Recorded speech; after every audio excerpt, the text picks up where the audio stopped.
Bonjour ou bonsoir, du 17 janvier 1959 au 20 août 1960, c'est la Fédération du Mali, composée d'abord de 4 républiques dans le cadre de la communauté française de 2 octobre 1958.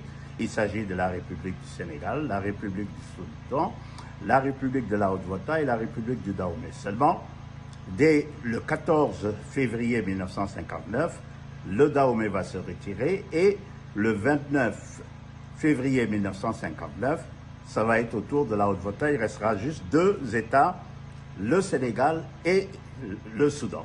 Alors, vu ces retraits, un article 57 qui le permettait a été supprimé sur proposition de Senghor dans la Constitution du 22 avril 1959. Malgré tout, à partir du 18 et 19 août, Mamadou Dia, vice-président du gouvernement fédéral, chargé provisoirement de la défense, a fait des déclarations attentatoires à l'intégrité de la Fédération du Mali, ce qui a entraîné tout de suite une réunion du Conseil extraordinaire du Conseil des ministres, présidée par le président du Conseil des ministres, chargé temporairement de la présidence et chef suprême des armées, afin d'examiner ces déclarations. Alors, 3 décisions ont été prises lors de ce Conseil des ministres qui avait atteint son quorum parce qu'il y avait les 4 ministres soudanais plus un ministre sénégalais.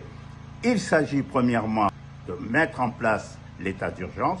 Deuxièmement, de retirer les fonctions de chef provisoire de la défense et de la sécurité qu'un décret a pris en Conseil des ministres, donc c'est le même décret qui peut leur l'enlever.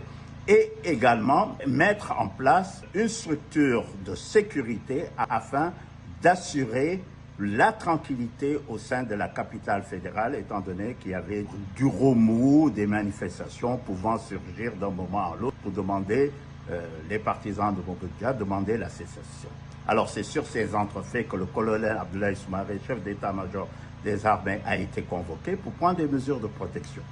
Le 20 juin, qui est l'indépendance de la Fédération du Mali, a permis, à partir du 22 juin 1960, la signature d'accords de défense entre la Fédération du Mali et également la France. Dans ces accords, il était prévu qu'à chaque fois que l'intégrité territoriale ou bien un fait de casus belli se manifestait, le président de la Fédération du Mali, du gouvernement fédéral, en l'occurrence le président Modibo Keïta, avait la possibilité de saisir les forces armées françaises stationnées dans la Fédération du Mali, avec bien entendu le consentement des autorités françaises. Malheureusement, cette situation ne va pas se produire.